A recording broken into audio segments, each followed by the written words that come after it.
2020 ಅಂದ್ರೆ 2023ರಲ್ಲಿ ಆದಂತ ವೇತನ ಪರಿಷ್ಕರಣೆಯಲ್ಲಿ ತಾಂತ್ರಿಕ ಸಹಾಯಕರು ಅಂದ್ರೆ ನಿರ್ವಾಹಕರು, ತಾಂತ್ರಿಕ ಸಹಾಯಕರು, ತಾರಸಪೇದವರಿಗೆ 18,660 ಆಯ್ತಲ್ಲ ಸ್ನೇಹಿತರೆ. Increment rate 230. ಅದೇ ರೀತಿ ಚಾಲಕ ಮತ್ತು ಚಾಲಕ ಕಮ್ ನಿರ್ವಾಹಕರಿಗೆ 19,880. ಮೊದಲ ಇಂಕ್ರಿಮೆಂಟ್ ರೇಟು 280 ಅದೇ ಸರ್ಕಾರಿ ನೌಕರು ಅದೇ ಸ್ಲಾಬ್ ಅಲ್ಲಿ ನಾವು ಹುಡ್ಕೊಂಡ್ ಬಂದಾಗ ಇಲ್ಲಿ 21,400 ಇತ್ತು. ಆವಾಗ ಅವ್ರಿಗೆ 500 ಇಂಕ್ರಿಮೆಂಟ್ ರೇಟ್ ಇತ್ತು. ಈಗ 34,100 ಮಾಡಿ 800 ಇಂಕ್ರಿಮೆಂಟ್ ರೇಟ್ ಆಗಿದೆ. ಓಕೆನಾ ಸ್ನೇಹಿತರೆ. ಅದೇ ರೀತಿಯಲ್ಲಿ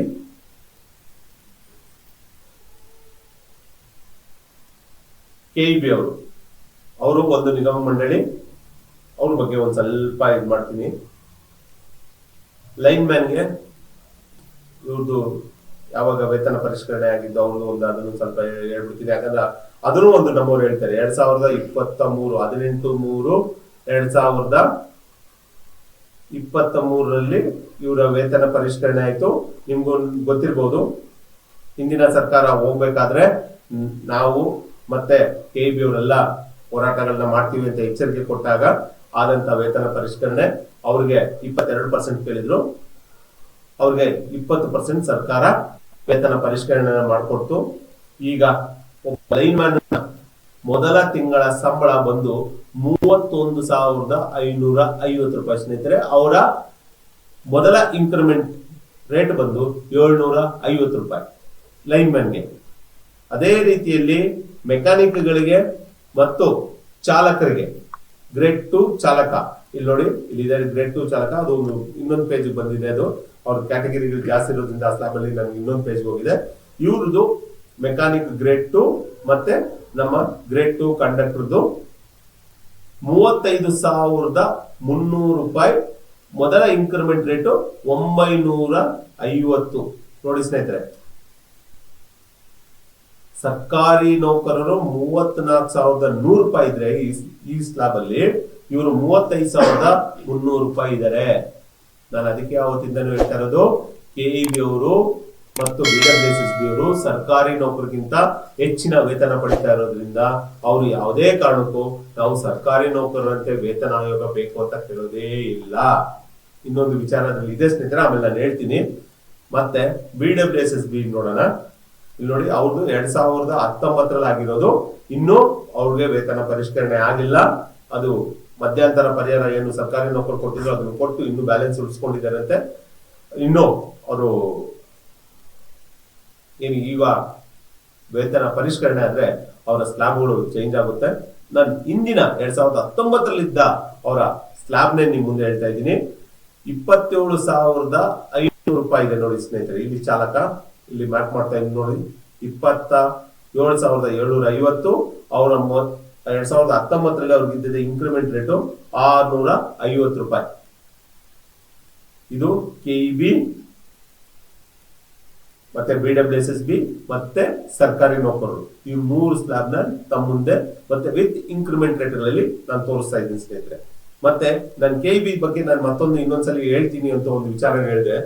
2023ರಲ್ಲಿ ಏನು ನಮ್ಮ ಮಹಾ ಸಂಘಟನೆಗಳು ಹೋರಾಟಗಳನ್ನ ಮಾಡ್ಬೇಕಾದ್ರೆ ಏನು ನಾವು ಸರ್ಕಾರಿ ನೌಕರರಿಗೆ ಸರಿಸಮಾನ ವೇತನವನ್ನು ಕೊಡಬೇಕು ಅಂತ ಸರ್ಕಾರ ಲಿಖಿತವಾಗಿ ಭರವಸೆ ಕೊಟ್ಟಿದೆ. ಆ ಭರವಸೆಯನ್ನ ಈಡೇರಿಸಲೇಬೇಕು ಅಂತ ನಾವು ಮುಷ್ಕರಕ್ಕೆ ಒಂದು ಕಾನೂನುಬದ್ಧವಾಗಿ ಒಂದು ನೋಟಿಸ್ ನ ನೀಡಿದ್ವಿ. ಆದ್ರೆ ಈ ನಾಯಕರುಗಳು ತರಾತುರಿಯಲ್ಲಿ ಯಾವುದೇ ಈಗ ಏನ್ ಹೇಳ್ತಾ ಇದಾರೆ, ನಾವು ಯಾವುದೇ ನೋಟಿಸ್ ಕೊಡಲ್ಲ, ದಿಢೀರ್ ಅಂತ ಮುಷ್ಕರ ಮಾಡ್ತೀವಿ ಅನ್ನೋ ರೀತಿಯಲ್ಲಿ ಕಳೆದ ಬಾರಿನೂ ಇದೇ ಒಂದು ಟ್ರಂಪ್ ಕಾರ್ಡ್ ನ ಯೂಸ್ ಮಾಡಿ, ಇದೇ ಕುತಂತ್ರವನ್ನ ಯೂಸ್ ಮಾಡಿ ಆವಾಗ್ಲೂ ಸಹ ನಾವು ಮುಷ್ಕರ ಮಾಡ್ತೀವಿ ಅಂತ ಬರೀ ಟಿವಿಯಲ್ಲಿ ಪೇಪರ್ ಅಲ್ಲಿ ಒಂದು ಪ್ರಚಾರ ಕೊಟ್ಟು ನಮ್ಮ ಒಂದು ಹೋರಾಟವನ್ನ ಹತ್ತಿಕ್ಕಲಾಗಿದೆ. ಅವಾಗ ಅವ್ರು ಹೇಳಿದಂತ ಅವ್ರ ಬೇಡಿಕೆ ಇದ್ದಿದ್ದು ಏನಂದ್ರೆ 25% BDA ಮರ್ಜ್ ಮಾಡಿ, ಮೂಲ ವೇತನಕ್ಕೆ BDA ಮರ್ಜ್ ಮಾಡಿ, ಅವಾಗಿದ್ದ 45.25 ನ BDA ನ ಮೂಲ ವೇತನಕ್ಕೆ ಮರ್ಜ್ ಮಾಡಿ 25% ಕೊಡ್ಬೇಕು ಅಂತ ಬೇಡಿಕೆ ನಿಂತ್ಕೊಳ್ಳೋದು. ಅವಾಗ ಆಡಳಿತ ಮಂಡಳಿ ಆ ಸಿಸ್ಟಮೇ ನಮ್ಮಲ್ಲಿಲ್ಲ, ಆ ತರ ಕೊಡಕ್ಕೆ ಆಗಲ್ಲ ಅಂತ ಹೇಳಿದ್ಮೇಲೆ ಬರೀ ಮೂಲ ವೇತನಕ್ಕೆ 15% ಮಾಡ್ಕೊಂಡು ಬಂದ್ರು ಸ್ನೇಹಿತರೆ. ನಿಮ್ಗೆಲ್ಲ ಗೊತ್ತಿದೆ ಅದರ ಒಂದು ಹಿಂಬಾಕಿಯ ಜಟಾಪಟಿ ಇನ್ನೂ ನಡೀತಾನೆ ಇದೆ. ಒಂದ್ ಹೇಳ್ತೀನಿ ಕೇಳಿ ಸ್ನೇಹಿತರೆ, KEBಯಲ್ಲಿ ನಾನು ಅವ್ರ ಸ್ಲ್ಯಾಬ್ಗಳೆಲ್ಲ ನೋಡ್ಕೊಂಡ್ ಬಂದಾಗ 2000 ಒಬ್ಬ ಡ್ರೈವರ್ಗೆ 2000 ಡ್ರೈವರು ಮತ್ತೆ ಮೆಕ್ಯಾನಿಕ್ಗಳಿಗೆ ಅವಾಗಲೇ ತೋರಿಸಿದಲ್ಲ ಪೇಜ್ ಜಂಪ್ ಆಗಿದೆ ಅಂತ 2020ಗೆ 20% ಮರ್ಜ್ ಮಾಡಿ ಲೆಕ್ಕಾಚಾರ ಮಾಡಿ ನೋಡಿದಾಗ ಈ 35,300 ರೂಪಾಯಿ ಆಗ್ಲಿಲ್ಲ ಸ್ನೇಹಿತರೆ. ಯಾಕೆ ಆಗ್ಲಿಲ್ಲ ಅಂತ ನಾನು ಸ್ವಲ್ಪ ತಲೆ ಕೆಡಿಸ್ಕೊಂಡು ಮತ್ತೆ ಲೆಕ್ಕಾಚಾರ ಮಾಡಕ್ ಕೂತ್ಕೊಂಡಾಗ ಅವಾಗ ನನಗೆ ಅರ್ಥ ಆಗಿದ್ದು ಏನಂದ್ರೆ, KEBಯಲ್ಲಿ ಮೂಲ ವೇತನಕ್ಕೆ BDAನ ಮರ್ಜ್ ಮಾಡಿ ಆ ಬಂದಂತ ಮೊತ್ತಕ್ಕೆ 20% ಕೊಟ್ಟವ್ರೆ. ಎಕ್ಸಾಂಪಲ್ ಮುಂದೆನೇ ಇದೆ ನೋಡ್ಕೊಳ್ಳಿ. ಇಲ್ಲಿ 2023ರಲ್ಲಿ KEB ಮಾಡಿದಂತ ವೇತನ ಪರಿಷ್ಕರಣೆ 20%. ಇವರ ಒಬ್ಬ ಮೆಕ್ಯಾನಿಕ್ಗೂ ಮತ್ತು ಡ್ರೈವರ್ಗೆ ಇದ್ದಿದ್ದ ಮೂಲ ವೇತನ 20,220 ರೂಪಾಯಿ. ಅದಕ್ಕೆ 45.25 ಆಡ್ ಮಾಡಿ ಸ್ನೇಹಿತರೆ, 9,149 ರೂಪಾಯಿ ಆಗುತ್ತೆ. ಸೊ ಎರಡು ಕೂಡಿದ್ರೆ 29,369 ರೂಪಾಯಿ ಆಗುತ್ತೆ. ಇಂಟು 20% ಅಂದ್ರೆ 0.2 ಅಂದ್ರೆ ಅದನ್ನ ಡಿವೈಡೆಡ್ ಬೈ ಮಾಡಕ್ ಹೋದಾಗ ಪರ್ಸೆಂಟೇಜ್ ಕಂಡುಹಿಡಿಬೇಕಾದ್ರೆ 0.2 ಅಂತ ಲೆಕ್ಕ ಬರುತ್ತೆ. ಅದಕ್ಕೆ ಲೆಕ್ಕಾಚಾರ ಮಾಡಿದಾಗ 29,369ಗೆ 20% ಬಂದು 5,873 ರೂಪಾಯಿ ಸ್ನೇಹಿತರೆ. ಇದನ್ನ ಮೊತ್ತ ಕೂಡಿದ್ರೆ 35,242.8 ಬರುತ್ತೆ. ಇದನ್ನ ರೌಂಡ್ ಫಿಗರ್ 35,300 ರೂಪಾಯಿ ತೆಗೆದುಕೊಳ್ಳೋದು. ಅರ್ಥ ಆಯ್ತು ಅನ್ಸುತ್ತೆ. ಮತ್ತೆ ಇಲ್ಲಿ ಗ್ರೇಡ್ 1 ಡ್ರೈವರ್ಗೂ ತಗೊಂಡ್ಬರೋಣ. ಇದರಲ್ಲೇ ಗ್ರೇಡ್ 1 ಡ್ರೈವರು ಮತ್ತೆ ಸೀನಿಯರ್ ಮೆಕ್ಯಾನಿಕ್ಗಳಲ್ಲಿ 42,450 ಸ್ನೇಹಿತರೆ. ಮೊದಲ ಇನ್ಕ್ರಿಮೆಂಟ್ ರೇಟು 1,200 ರೂಪಾಯಿ. ಸೇಮ್ ಅದೇ 24,260 ರೂಪಾಯಿಗೆ 45.25 ಹಾಕಿದ್ರೆ 10,977. ಒಟ್ಟು ಕೂಡಿಸಿದ್ರೆ 35,237. ಅದಕ್ಕೆ 20% ಅಂದ್ರೆ 7,047. ಒಟ್ಟು ಎಲ್ಲ ಸೇರಿಸಿ ಲೆಕ್ಕಾಚಾರ ಮಾಡಿದ್ರೆ 42,284 ರೂಪಾಯಿ. ರೌಂಡ್ ಫಿಗರ್ 42,450 ಸ್ನೇಹಿತರೆ. ಹೌದಪ್ಪ, ಅವರು ಬೇರೆ ಯಾವುದೋ ನಿಯಮದಲ್ಲಿ, ಕಾಯ್ದೆಯಲ್ಲಿ, ಕಾನೂನಲ್ಲಿ ಇದ್ದೀರಿ ಅಂತ ಅನ್ಕೊಂಡ್ರೆ ಅದಕ್ಕೂ ನನ್ನ ಹತ್ರ ಕೆಲವು ದಾಖಲೆಗಳು ಮತ್ತೆ ವಿಚಾರಗಳು ಇಟ್ಕೊಂಡಿದ್ದೀವಿ ಸ್ನೇಹಿತರೆ.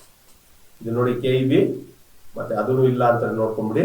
Karnataka power transmission corporation limited memorandum of settlement 2023 ನೋಡಿ. Karnataka power transmission corporation limited ಇಲ್ಲಿ ನೋಡಿ ಸ್ನೇಹಿತರೆ, ಇಲ್ಲೊಂದು memorandum of settlement under section 12/3 industrial dispute act 1947 ಅಂದ್ರೆ KPTCL ಅವರು ಸಹ ಇಂಡಸ್ಟ್ರಿಯಲ್ ಡಿಸ್ಪ್ಯೂಟ್ ಆಕ್ಟ್ ಅಲ್ಲೇ ಬರೋರು.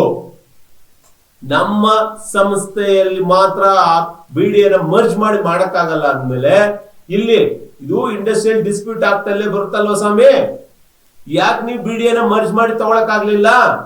ಯಾಕಂದ್ರೆ ಅಲ್ಲಿರೋದು ಒಂದೇ ಸಂಘಟನೆ, ಅದು ಪ್ರಸ್ತುತ ಕರ್ತವ್ಯ ನಿರ್ವಹಿಸ್ತಾ ಇರುವ ನೌಕರರು ಮಾತ್ರ. ನೌಕರರು ಮತ್ತೆ ಅಧಿಕಾರಿಗಳು ಸೇರಿಸ್ಕೊಂಡು ಮಾಡಿಕೊಂಡಂತ ಸಂಘಟನೆ. ನೋಡಿ ಇಲ್ಲಿ ಎಷ್ಟು ಚೆನ್ನಾಗಿದೆ. As it decided in the above the said board of director meeting at the proposal of the sent to the government of Karnataka wide letter of the 28/10/2022 for approval of revision of the pay scales and pensions including family pension 22%. ಅದೇ ಕೆಳಗಡೆ ಇನ್ನೊಂದು letter ಬರುತ್ತೆ government ಕಡೆಯಿಂದ. Government of Karnataka in its letter number energy 162 EEB 2023 dated 15/3/23 as approved to revise the pay scale of employees and pension including family pensions by 20%. ಅಂದ್ರೆ 22% ಇವರು proposal ಕಳಿಸಿದ್ರೆ 20% ಅವ್ರಿಗೆ revise ಮಾಡಿ ಕಳಿಸ್ತಾರೆ ಸ್ನೇಹಿತರೆ. ಬರೀ 2% ಅವ್ರು ಕಮ್ಮಿ ಮಾಡಿದ್ದು, ಅದು BDA ಮರ್ಜ್ ಮಾಡಿ. ಎಲ್ಲಿದ್ದೀವಿ ಸ್ವಾಮಿ ನಾವು? ಇದಕ್ಕೆಲ್ಲ ತಾವು ದಾಖಲೆಗಳ ಸಮೇತ ನಾನು ಹೇಳ್ತಾ ಇದ್ದೀನಿ. ಎಲ್ಲಿ ಉತ್ತರಗಳನ್ನ ಕೊಡಿ, ನೀವು ಕೊಡ್ಬೇಕು. ನಿಮ್ಮ ಪಟಾಲಮು ನಿಮ್ಮ ಹಿಂಬಾಲಕರು ಬಾಲ ಬಡಿಯವರು ಬಂದು ನಮ್ಗೆ ಲೆಕ್ಕ ಕೊಡಬಾರ್ದು. ನಾನಿವತ್ತು ಕೇಳ್ತಾ ಇರೋ ಪ್ರಶ್ನೆಗಳಿಗೆ ನಾಳೆ ನೀವು ಬರ್ತೀರಾ, ಬಂದು ಕುತ್ಕೊಂಡು ಈಗ ದಾಖಲೆಗಳನ್ನ ಇಟ್ಕೊಂಡು ಏನಾದ್ರು ಉತ್ತರಗಳನ್ನ ಕೊಡ್ತೀರಾ? ಇದು ನಮ್ಮ ವೇತನದ ವಿಚಾರಗಳು ಸ್ನೇಹಿತರೆ. ಇಲ್ಲಿ ಇನ್ನೊಂದು, ಇನ್ಕ್ರಿಮೆಂಟ್ ರೇಟ್ಗಳಿಗೆ ಬನ್ನಿ. ನಾನು ಯಾಕೆ ಇಷ್ಟೊಂದು ಹೊಟ್ಟೆ ಉರ್ಕೊಂಡು ಮಾತಾಡ್ತಾ ಇದ್ದೀನಿ ಸ್ನೇಹಿತರೆ, ನನ್ನ ನೋಡಿದ್ರೆ ನಿಮ್ಗೆಲ್ಲ ಹುಚ್ಚ ಅನ್ಸ್ಬೋದು. ಏನಕ್ಕೆ ಇವನು ಇಷ್ಟೆಲ್ಲ ತಲೆ ಕೆಡಿಸ್ಕೊಂಡು ಯಾಕೆ ಮಾಡ್ತಾ ಇದ್ದೇನೆ ಅನ್ಬೋದು. ಇವತ್ತು ನಾನು ಹೇಳ್ತಾ ಇರೋದು ನಿಮಗೆ ತಪ್ಪು ಅನಿಸ್ಬೋದು, ಹುಚ್ಚು ಅನಿಸ್ಬೋದು. ಆದ್ರೆ ನಾಳೆ ದಿನ ನೀವು ರಿಟೈರ್ಡ್ ಆದ್ಮೇಲೆ ನಿಮ್ಮ ಕೈಯಲ್ಲಿ ಉಳಿಯುತ್ತಲ್ಲ ದುಡ್ಡು, ಗ್ರಾಜ್ಯುಟಿ ಅಂತ ಏನಾದ್ರು ಬರುತ್ತಲ್ಲ, ಸೀಲಿಂಗ್ ಲೆಸ್ ಗ್ರಾಜ್ಯುಟಿ ಅಂತಾರಲ್ಲ, ನಿಮ್ಮ ಬೇಸಿಕ್ ಜಾಸ್ತಿ ಆದ್ರೆ ಮಾತ್ರನೇ ನಿಮ್ಮ ಮನೆಗೆ ಹೋಗ್ಬೇಕಾದ್ರೆ ಏನಾದ್ರು ಒಂದು ಗಂಟು ಕೈಯಲ್ಲಿ ಸಿಗೋದು ಸ್ನೇಹಿತರೆ. ನಿಮಗೆ ಪೆನ್ಷನ್ ಇಲ್ಲ, ಅದು 2002ರಿಂದ ಅಪಾಯಿಂಟ್ ಆಗಿರೋ ನಮಗೆಲ್ಲ ಅರ್ಧ ಗ್ರಾಜ್ಯುಟಿ. ಹಿಂದೆ ಇದ್ದವ್ರಿಗೆ ಫುಲ್ ಗ್ರಾಜ್ಯುಟಿ ಅವರೇ ಪಾಪ ಇವತ್ತು 60 ವಯಸ್ಸಾದ್ಮೇಲೆ ಈಗ ಅವರು ಮಿನಿಮಮ್ ಪೆನ್ಷನ್ಗೆ 7,500 ರೂಪಾಯಿ ಮಿನಿಮಮ್ ಪೆನ್ಷನ್ಗೆ ಈಗ ಆ ಇಳಿ ವಯಸ್ಸಿನಲ್ಲಿ ಹೋರಾಟಕ್ಕೆ ಇಳಿದವ್ರೆ. ನಿಮ್ದು ನಮ್ದು ಯಾವ ಪರಿಸ್ಥಿತಿ ಅರ್ಥ ಮಾಡ್ಕೊಳ್ಳಿ. ನಾನು ಬೇಸಿಕ್ ನ ಹತ್ತಿಸುವಂತ ಇದು ವಿಚಾರದಲ್ಲಿ ಅವರಿಗೆ ಸರಿಸಮಾನವಾಗಿ ಹೋಗೋಣ. ಅದಕ್ಕಿಂತ ಜಾಸ್ತಿ ಕೇಳೋಕ್ ಆಗ್ತಾ ಇಲ್ಲ ಈಗಿರೋ ಪರಿಸ್ಥಿತಿಯಲ್ಲಿ. ಅದ್ರ ಬದಲಾಗಿ ಸರಿಸಮಾನ ಅಂತ ಬಾಯ್ ಪಡ್ಕೊಂತ ಇದ್ದೀನಿ. ನಾನು ಹುಚ್ಚಿನಾಗಿ ಕಾಣಿಸ್ತಾ ಇದ್ದೀನಿ ನಿಮ್ಗೆ. ಇಷ್ಟು ದಾಖಲೆಗಳು ಇಷ್ಟೊಂದೆಲ್ಲ ನಿಮ್ಮ ಮುಂದೆ ಎಲ್ಲದನ್ನ ಬಿಚ್ಚಿಟ್ಟು ಕೇಳ್ತಾ ಇದ್ರೆ, ಆದ್ರೆ ಇನ್ನೂ ನಮ್ಮ ಕೆಲವು ನೌಕರರು ಹಣ ಕೊಟ್ಟಿಸ್ಕೊಳ್ಳೋಣ ಅಂತೀರಾ. ಇಲ್ಲಿ ನೋಡಿ ಸ್ನೇಹಿತರೆ, ತಾಂತ್ರಿಕ ಸಹಾಯಕರು 230 ರೂಪಾಯಿ, ಓಕೆನಾ. ಇಲ್ಲಿ ಚಾಲಕ ಮತ್ತು ಚಾಲಕ ನಿರ್ವಾಹಕರಿಗೆ 280 ರೂಪಾಯಿ, ಓಕೆನಾ. ಇಲ್ಲಿ ಸರ್ಕಾರಿ ನೌಕರರಿಗೆ ನೋಡೋಣ ಬನ್ನಿ.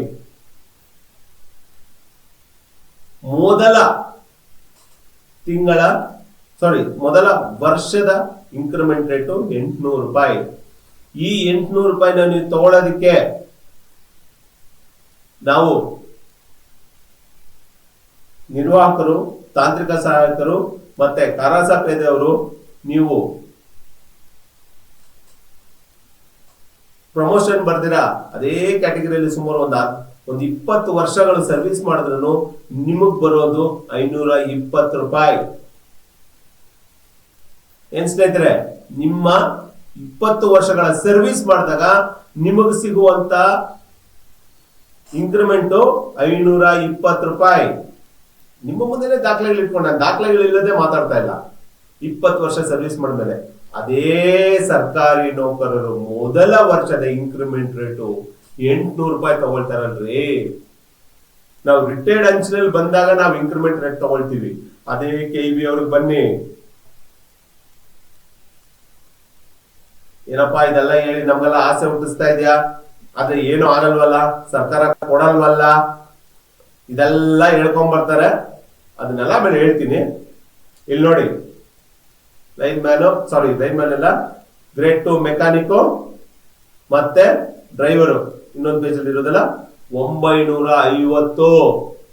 ಮೊದಲ ವರ್ಷದ ಇನ್ಕ್ರಿಮೆಂಟ್ ರೇಟು 950. ಮತ್ತೆ ವಾಟರ್ ಬೋರ್ಡ್ ಅವ್ರಿಗೆ ಬರೋಣ, BWSSB ಅವ್ರಿಗೆ ಬರೋಣ. 2019ರಲ್ಲಿ ಅವ್ರಿಗೆ 650 ಇದೆ.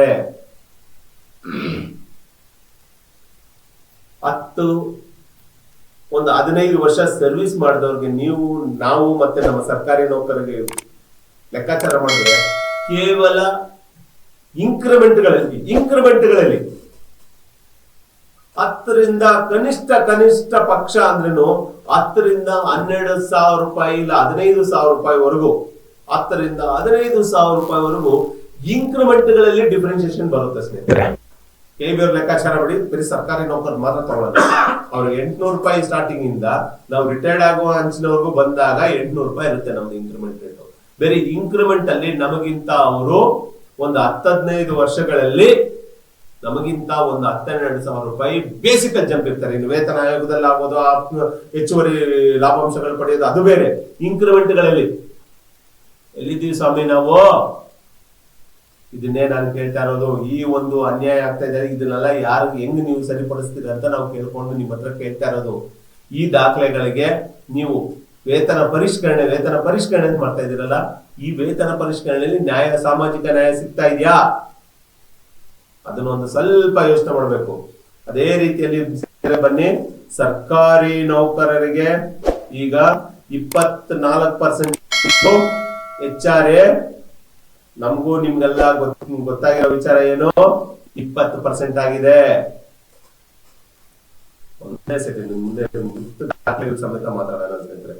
ದಾಖಲೆಗಳಿಲ್ಲ ಅಂತ ಹೇಳಿದ್ರೆ ಅದಕ್ಕೂ ಒಂದ್ ಕೆಲವು ಜನ ಎದ್ದು ಬರ್ತೀರಾ, ಅದು ತಪ್ಪು ಹೇಳ್ಬಿಟ್ಟ ಚಂದ್ರು, ಇದನ್ನ ತಪ್ಪು ಹೇಳ್ಬಿಟ್ಟ, ಹಿಂಗ್ ಅದು ಮಾಡ್ಬಿಟ್ಟ ಇದು ಮಾಡ್ಬಿಟ್ಟ ಅಂತ ಹೇಳಿ ಊಹಾಪೋಹಗಳನ್ನ ಇದು ಮಾಡ್ತಾರೆ. ಇದು ನೋಡಿ, ನಮ್ಮ ಸಂಸ್ಥೆ 2018ರಲ್ಲಿ ಹೊರಡಿಸಿದಂತ ಆದೇಶಗಳು. ಅದರಲ್ಲಿ ವೇತನ ಪರಿಷ್ಕರಣೆ ಆಗಬೇಕಾದ್ರೆ ಮೂಲ ವೇತನಕ್ಕೆ 24% ಏನು ಮನೆ ಬಾಡಿಗೆ ಇತ್ತು. A1 ಸಿಟಿಗಳಿಗೆ 16-8 3 ಕ್ಯಾಟಗರಿಯಲ್ಲಿ ಇತ್ತು. ಅದೇ ಈ ಬಾರಿಯ 7ನೇ ವೇತನ ಆಯೋಗ ಆದಾಗ 20% ಆಗಿದೆ. A1 ಸಿಟೀಸ್ಗೆ 15, 7.5, 4% ನಮ್ಮ ಬೆಂಗಳೂರು ಮಹಾನಗರ ಪಾಲಿಕೆಯಲ್ಲೆಲ್ಲ ಇದೆಯಲ್ಲ, ಈ ಸೆಕ್ಟರ್ಗೆ 4% ಕಳ್ಕೊಂಡ್ವಿ. ಮತ್ತೆ ತಾಲೂಕು ಲೆವೆಲ್ ಅಲ್ಲಿ ಬಂದ ಜಿಲ್ಲಾ ಕೇಂದ್ರಗಳಲ್ಲಿ 1% ಕಳ್ಕೊಂಡ್ವಿ. ಮತ್ತೆ ತಾಲೂಕು ಲೆವೆಲ್ ಅಲ್ಲಿ 0.5% ಕಳ್ಕೊಂಡ್ವಿ. ಸರ್ಕಾರಿ ನೌಕರರು ಕಳ್ಕೊಳ್ಳೋದು ಮಾತ್ರ ನಾವು ಅನುಭವಿಸ್ಬೇಕು ಲಾಸ್ನ. ಅದ್ರ ಪಡ್ಕೊಳ್ಳೋದು ಮಾತ್ರ ಸರಿಸಮಾನ ವೇತನ ಅಂದ್ರೆ ಬೇಡ ಅಂತೀವಿ. ಯಾಕೆ? ಒಂದ್ ಸ್ವಲ್ಪ ಅದನ್ನ ಯೋಚನೆ ಮಾಡ್ಬೇಕಲ್ಲ ನಾವು. ಅಲ್ಲಿ ಬರುವಂತ ಕಡಿತಗೊಳ್ಳುವಂತ ವಿಚಾರಗಳಿಗೆ ಎಲ್ಲದಕ್ಕೂ ನಾವು ಸರ್ಕಾರ ಆಗಿಂದಾಗ್ಲೇ ನಮ್ಗೆ ಲಾಗು ಮಾಡುವಂತದ್ದು. ವೇತನ ಅಂತ ಬಂದಾಗ ಮಾತ್ರ ಸರಿಸಮಾನ ಅಂದ್ರೆ ಆಗಲ್ಲ ಅಂದ್ರೆ ಯಾಕಂದ್ರೆ ನಾವು ಕೇಳುವಂತ ರೀತಿಗಳು ಸರಿ ಇಲ್ಲ. ಇಷ್ಟೇ ವಿಚಾರ. ಮತ್ತೆ ಇನ್ನು ಕೆಲವು ಕಡೆ ನಮ್ಮವ್ರು ಹೇಳ್ತಾರೆ ಮಾಸ್ಟರ್ ಪೇ ಸ್ಕೇಲ್ ಅಂದ್ರೆ ಏನೋ